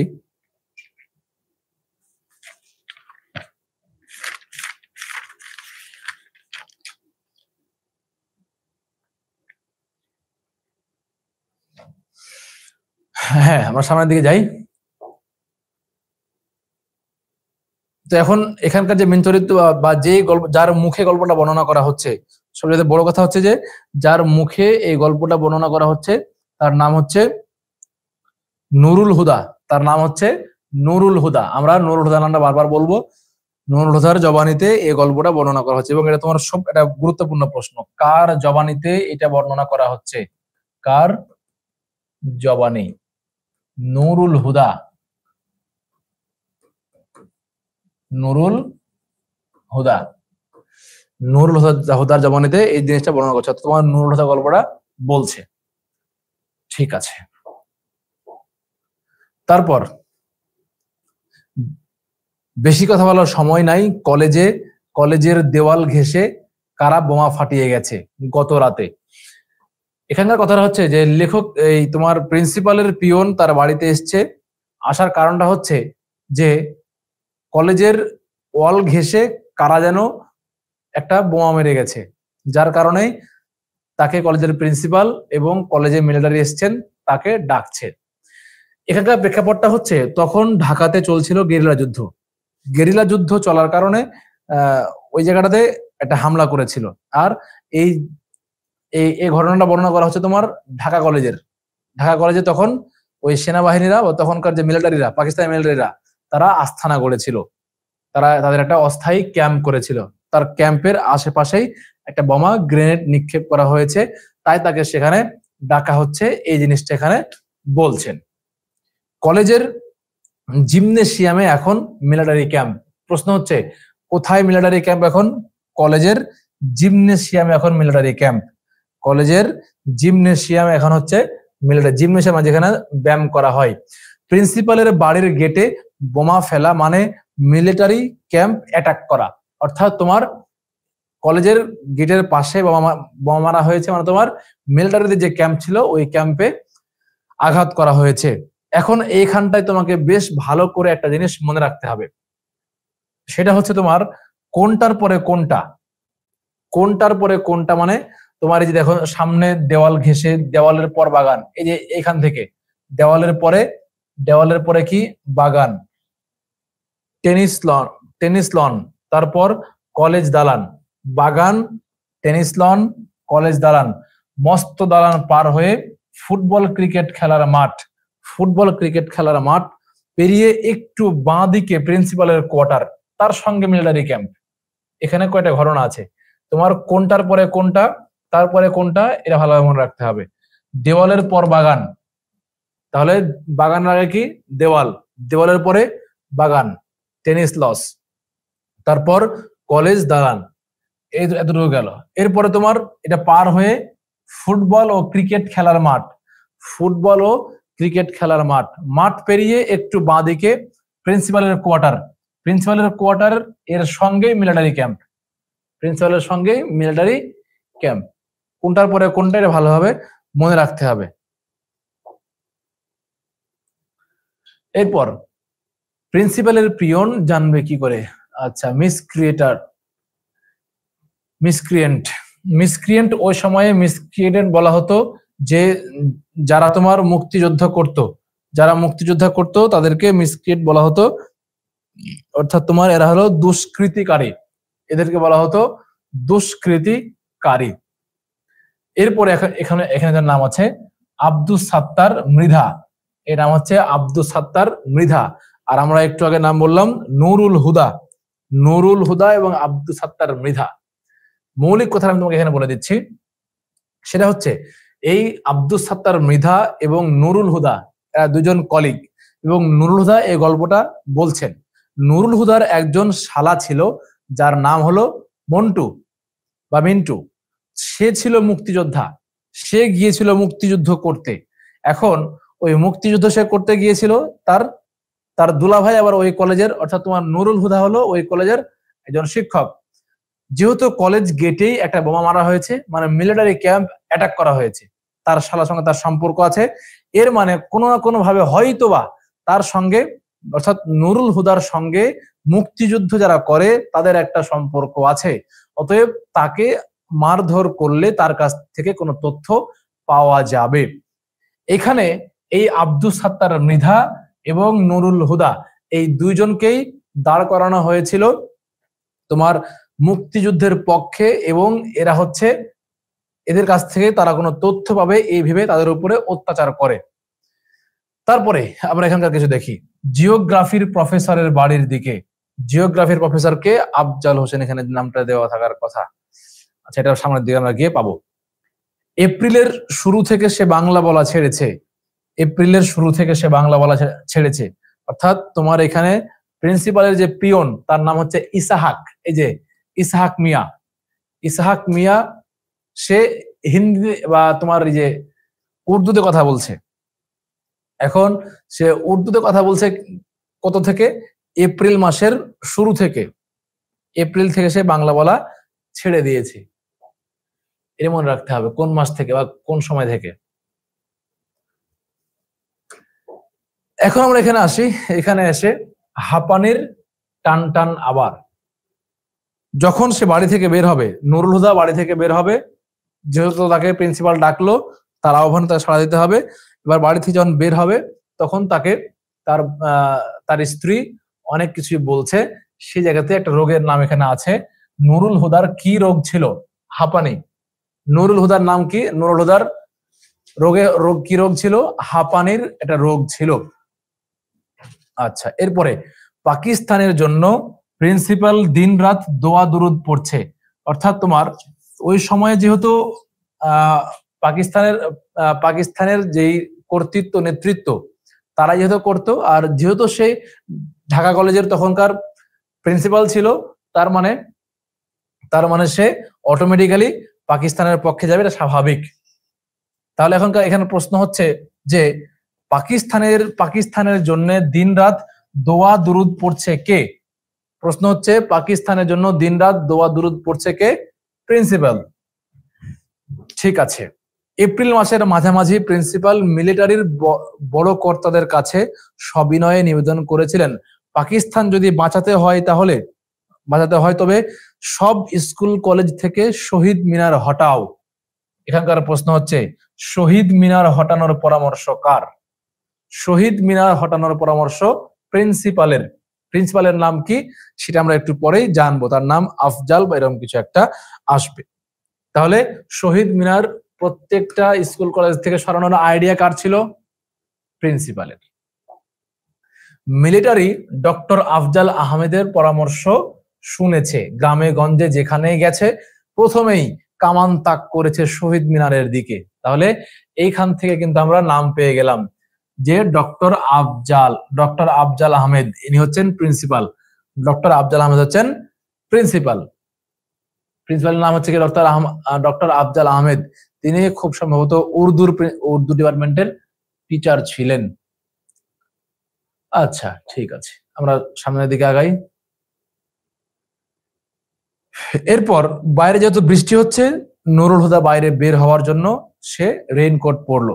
সে যার রেইনকোট পরলো সে হচ্ছে তার শালা। তার শ্যালকের রেইনকোটটা পরে সে বের হলো, এবং সে ওই রেইনকোট পরার আগে ভয় হচ্ছিল যে আমি যাব, সেখানে গেলে কি হবে, সেখানে গেলে কি কোনো বিপদ হয় নাকি, এই জিনিসগুলো সে ভাবছিল। ভাবতে ভাবতে যখন সে রেইনকোটটা পরলো, অর্থাৎ সে যখন একটা মুক্তিযোদ্ধার রেইনকোট গায়ে পরলো, তখন এমনিতেই তার মনের মধ্যে একটা সাহস চলে আসলো। সে নিজেকে সাহসী বলে আবিষ্কার করলো। এরপর বাড়ি থেকে বের হলো। বাড়ি থেকে বের হয়ে সে বাসে উঠলো। তার ওই রেইনকোট পরার দৃশ্য দেখে বা তার রেইনকোট পরার শরীরটা দেখে অনেকেই তাকে মুক্তিযোদ্ধা মনে করলো, যার কারণে অনেক দুষ্কৃতিকারী, অনেক পকেটমার, অনেক চোর বাটপার তাকে দেখে পালিয়েও গেল। এরকম ভাবে ঘটনার অবতারণা আছে। শেষ দিকে গিয়ে নুরুল হুদার যে বর্ণনাটা সেখানে এখানে দেওয়া হচ্ছে যে তাকে শাস্তি দেওয়া হলো এবং তার কাছ থেকে গোপন কোনো তথ্য আছে কিনা এই জিনিসটা বের করা হলো। এখানকার মৌলিক যে কথা সেটা হচ্ছে তোমার একটা মুক্তিযুদ্ধের সময় ঢাকার যে পরিবেশ পরিস্থিতি ছিল সেই পরিবেশ পরিস্থিতি কেমন ছিল এই জিনিসটা এখানে লেখক নুরুল হুদার জবানিতে বর্ণনা করেছেন। তোমরা এটা এই স্লাইডটা আমি ক্লাস শেষে তোমাদেরকে দিয়ে দেবো ইনশাল্লাহ, সেখান থেকে দেখলেই পেয়ে যাবা। এখানে যে লেখা আছে আসমা, আসমা হচ্ছে তোমার নুরুল হুদার স্ত্রী, আসমা হচ্ছে নুরুল হুদার স্ত্রী। এই জিনিসগুলো বেশ ভালো মতো খেয়াল রাখতে হবে। আচ্ছা, মিন্টু সে যার রেনকোট পরলো, রেনকোট কার? রেনকোট হচ্ছে তোমার মিন্টুর। আর বউয়ের এই ভাইটার জন্যই তাকে এক্সট্রা তটস্থ থাকতে হয়, তার কারণ তোমার এই মিন্টু ছিল মুক্তিযোদ্ধা এবং এই মুক্তিযোদ্ধা তার শালার তার দুলাভাইয়ের বাড়িতে অর্থাৎ নুরুল হুদার বাড়িতেই থাকতো। সে মগবাজারের 2 কামরার ফ্ল্যাট থেকেই তো মিন্টু চলে গেল জুন মাসে। প্রশ্ন হচ্ছে মিন্টু 2 কামরার ফ্ল্যাট থেকে গিয়েছিল কোন মাসে গিয়েছিল? জুন মাসে। মিন্টু গিয়েছিল জুন মাসের 23 তারিখে, আর জুলাইয়ের 1 তারিখে সে বাড়ি শিফট করলো। অর্থাৎ তোমার মগবাজার থেকে বাড়ি ট্রান্সফার করলো কোন মাসে? জুলাই মাসের 1 তারিখে। মিলিটারির লাগার পর থেকেই এই নিয়ে 4 বার সেই বাড়ি পাল্টালো। কতবার? 4 বার। 4 বার বাড়ি পাল্টালো যখন থেকে তোমার এই মুক্তিযুদ্ধের এটা শুরু হলো ওই সময়ের কথা বলছে, যে এই অল্প সময়ের মধ্যে সে 4 বার বাড়ি পাল্টেছে। পূব দিকে জানালা ধরে দাঁড়ালে চোখে পড়ে বিল আর ধান ক্ষেত। তাহলে এখানে মনে রাখতে হবে যে যখন নুরুল হুদা একটা বাসা থেকে আর একটা বাসায় শিফট করলো এবং সে ভাবলো যে এটা গ্রামীণ পরিবেশে, এখানে কোনো সমস্যা কিছু হবে না, এবার সে পূব দিকে জানালাটা খুললো। কোন দিকের? পূর্ব দিকের জানালাটা খুললো। এই দিক দিয়ে শুধু চোখে পড়ে বিল আর ধান ক্ষেত। বিপদটা হচ্ছে এই বিল আর ধান ক্ষেত দিয়েই অস্ত্র আসে, এই বিল আর ধান ক্ষেত দিয়েই নৌকা বোঝাই করে অনেক ছোকরা অর্থাৎ তোমার অনেক মুক্তিযোদ্ধারা যাওয়া আসা করে। এই জিনিসগুলো এখান থেকে খেয়াল রাখতে হবে। আব্বু ছোট মামা হয়েছে 2.5 বছরের মেয়ে। তাহলে নুরুল হুদার একটা মেয়ে আছে, যার মেয়ের বয়স কত? 2.5 বছর। মেয়ের বয়স হচ্ছে 2.5 বছর। তার একটা ছেলেও আছে, ওই ছেলের বয়স হচ্ছে 5 বছর। নুরুল হুদার মেয়ের বয়স হচ্ছে ক বছর? 2.5 বছর। আর ছেলের বয়স হচ্ছে 5 বছর। প্রিন্সিপাল ডক্টর আফজাল আহমেদ ঠিকই বলেছেন, শোনেন মিলিটারিদের। আচ্ছা, আমরা এটা এর আগে বললাম, স্টাফ রুমের কলিগরা। এখন যখন সবাইকে কলেজে ডাকা হলো, কলেজে যে ডাকার পরে এবার সবাই মিলে ফিস করে না যে অমুক জায়গায় বোমা ফাটলো, অমুক জায়গায় এটা হলো, তারপরে এটা ঘটনা ঘটলো, একসঙ্গে সবাই হলে যে আলাপ আলোচনা গুলো হয়, এটা এখান থেকে এমসিকিউ আসবে যে ফিস করে কথা বলছিল কারা? ফিস করে কথা বলছিল কারা? কলিগরা। কোথায় বলছিল? স্টাফ রুমে। কোথায়? স্টাফ রুমে। কারা বলছিল? কলিগরা। কেমন করে বলছিল? ফিস করে বলছিল। আচ্ছা, উর্দুর প্রফেসর আকবর সাজিদকে প্রিন্সিপাল আজকাল তোয়াজ করে না। তাহলে এখানে আরেকজন প্রফেসরের নাম আসলো, তার নাম হচ্ছে উর্দুর প্রফেসর। আচ্ছা, আমি এর আগে যেটা বললাম আফজাল হোসেন যিনি প্রিন্সিপাল, তিনি কিন্তু উর্দু ছিলেন না, অন্য কিছু ছিলেন না। উর্দুর হচ্ছে আকবর সাজিদ। এটা তোমরা পড়লে বেশ ভালো মতো বুঝতে পারবে ইনশাল্লাহ। আমরা এখানে আর সময় না নেই, মূল ভাবটা আমি তোমাদেরকে বলে দিয়েছি। স্লাইডটা আমি তোমাদেরকে দিয়ে দেবো, তোমরা সেখান থেকে দেখে নিলে হবে। এবার আমরা আর একটা গল্প তোমাদের টাচ করে যাই। আমরা তোমাদেরকে এখন যেভাবে পড়াচ্ছি, আমাদের কিন্তু পেইড ব্যাচ সামনে আসবে ইনশাল্লাহ। ওইখানে আমরা এই লাইন বাই লাইন ধরে ধরে পড়াবো, তার কারণ যে আমাদের হাতে সময় খুবই কম। আমাদের টার্গেট আমরা এই তোমার সেপ্টেম্বর এবং অক্টোবর এই 2 মাস মিলে তোমাদেরকে একটা গাইডলাইন দেওয়ার চেষ্টা করব, এবং এই গাইডলাইনে যেন তোমরা ভালো করতে পারো আমরা ওই দিকটাই এখানে ফোকাস করেছি। সবকিছু মিলিয়ে আমি যে কয়টা ক্লাস পাবো তার মধ্যে আমি তোমাদেরকে এই জিনিস দেওয়ার চেষ্টা করলাম যেন তোমরা সামনে ভালো করতে পারো। তো আমরা যেই পেইড ব্যাচটা আমাদের সামনে শুরু হবে নভেম্বর মাস থেকে, আমরা নভেম্বর মাসের যে ব্যাচটা শুরু হবে আমরা ওইখানে এগুলো একদম লাইন বাই লাইন এবং বিস্তারিত ভাবে পড়ার সময় পাবো ইনশাল্লাহ। যেহেতু সময় আমাদের হাতে কম, যার কারণে আমরা শুধু মূল ভাবগুলো বলে দিয়ে আমরা এটা সামনে আগানোর চেষ্টা করছি ইনশাল্লাহ। আমরা এখন যেটা পড়বো সেটা হচ্ছে জীবন ও বৃক্ষ। এখান থেকেও প্রশ্ন এসেছে এবং আশা করি এখান থেকে প্রশ্ন সামনেও আসবে। একটা প্রশ্ন এখান থেকে আসে আর কি। এটা লেখক হচ্ছেন মোতাহের হোসেন চৌধুরী। তার সম্পর্কে আমরা এখানে কিছু কথা বলার চেষ্টা করেছি। তিনি নোয়াখালী জেলায় জন্মগ্রহণ করেন। আচ্ছা, এখানে তার উল্লেখযোগ্য দুইটা গ্রন্থের নাম আছে। একটা হচ্ছে সিভিলাইজেশন গ্রন্থের অবলম্বনে সভ্যতা এবং হচ্ছে সুখ, এই দুইটা তার গ্রন্থ। সুখটা তিনি লিখেছেন বার্ট্রান্ড রাসেলের যে হ্যাপিনেস এটা আছে সেখান থেকে তিনি সুখটা ট্রান্সলেট করেছেন। উল্লেখযোগ্য কর্ম হচ্ছে বুদ্ধির মুক্তি আন্দোলন। ভালোভাবে এটা মনে রাখতে হবে, কোন লেখকের সাথে বুদ্ধির মুক্তি আন্দোলনের নাম জড়িত? মোতাহের হোসেন চৌধুরী নামে পরিচিত বাঙালি মুসলমান সমাজের অগ্রগতির এক যুগান্তরকারী আন্দোলনের অন্যতম কারাজি হিসাবে এটা হচ্ছে তোমার উল্লেখযোগ্য একটা কর্ম বলা যেতে পারে। বুদ্ধির মুক্তি আন্দোলন, মোতাহের হোসেন চৌধুরী। এই জিনিসটার সাথে সম্পর্ক এটা ভালোভাবে মনে রাখতে হবে। এরপর যদি আমরা জীবন ও বৃক্ষ এই জিনিসটাকে তোমাদেরকে খুব সংক্ষিপ্ত ভাবে বলার চেষ্টা করি, সেটা হচ্ছে এখানে লেখক এটা বলেছেন যে মানুষ গাছকে দেখে, অর্থাৎ তোমার বৃক্ষকে দেখে তার শিক্ষা নেওয়া উচিত। বৃক্ষকে দেখে তার একটা শিক্ষা গ্রহণ করা উচিত। কেন? তার কারণ বৃক্ষ সবসময় মানুষকে দিয়ে যায়, সে ফুলে ফলে সুশোভিত হয়, কিন্তু এই পুরোটাই হয় মানুষের জন্য। মানুষকে দিয়েই সে পরিতৃপ্ত হয়, মানুষকে দেওয়ার মাধ্যমে সে প্রশান্তি পায় এবং সে এইটাই তার মেইন কাজ বলে ধরে নেয়। তো একজন মানুষ হিসেবে আমাদেরও এই দর্শন থাকা উচিত যে আমরা অন্যের উপকার, অন্যের ভালো করতে পারি কিভাবে, অন্যের ভালো করব কিভাবে, এই জিনিসটাকে বেশি ফোকাস করাটাই হচ্ছে আমাদের কাজ।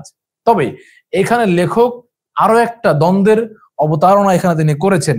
তিনি এইখানে রবীন্দ্রনাথ ঠাকুরের একটা কথা নিয়ে এসে, রবীন্দ্রনাথ ঠাকুর কিন্তু মানুষের জীবনকে নদীর সঙ্গে তুলনা করেছেন, আর মোতাহের হোসেন চৌধুরী তিনি মানুষের জীবনকে বৃক্ষের সঙ্গে তুলনা করেছেন। তোমার কাছে মৌলিক যে জিনিসটা গুরুত্ব পাবে তা হচ্ছে তুমি অবশ্যই মানুষের জীবনকে তোমার বৃক্ষের সঙ্গে তুলনা করবে, নদীর সঙ্গে তুলনা করতে যাওয়ার প্রয়োজন নেই। তার কারণ এই বইয়ের এই প্রবন্ধের লেখক নিজেই ওইখানে আপত্তি করেছেন, তাই ওই দিকে তোমার যাওয়ার প্রয়োজন নেই। তবে তুমি যদি সৃজনশীল প্রশ্নে তোমার যুক্তি তর্ক দিয়ে প্রমাণ করতে পারো, তোমার কনফিডেন্স যদি থাকে, তাহলে তুমি সেটা করতে পারো, তবে না করাটাই বেশ ভালো। এটা হচ্ছে গল্পের মূল ভাব। আমি আমার মতো করে এটা করেছি। এখন তোমাদের কারো কোনো প্রশ্ন থাকলে আমরা প্রশ্ন নেব ইনশাল্লাহ। আর সামনে সোমবারে আমরা যে 5-7টা গল্প পড়ালাম, অর্থাৎ তোমার যেগুলো মৌলিক, যেগুলো থেকে প্রশ্ন বরাবরই হয়ে থাকে, এবং আমার বিশ্বাস তুমি যদি যে 5টা গল্প আমি তোমাদেরকে পড়ালাম এটা পড়তে পারো, তাহলে তুমি এখান থেকে 3-4টা তোমার এখান থেকে 3টা তুমি এমনিতেই পাবা ইনশাল্লাহ। এখান থেকে তুমি 3টা সৃজনশীল প্রশ্ন এমনিতে লিখতে পারবা, আর এখান থেকে তো এমসিকিউ, অসংখ্য এমসিকিউ আসবে। সবকিছু মিলিয়ে তোমাদের সবাইকে অসংখ্য ধন্যবাদ জানাচ্ছি, এবং কারো কোনো প্রশ্ন থাকলে করতে পারো, আমরা ক্লাসটা শেষ করবো ইনশাল্লাহ।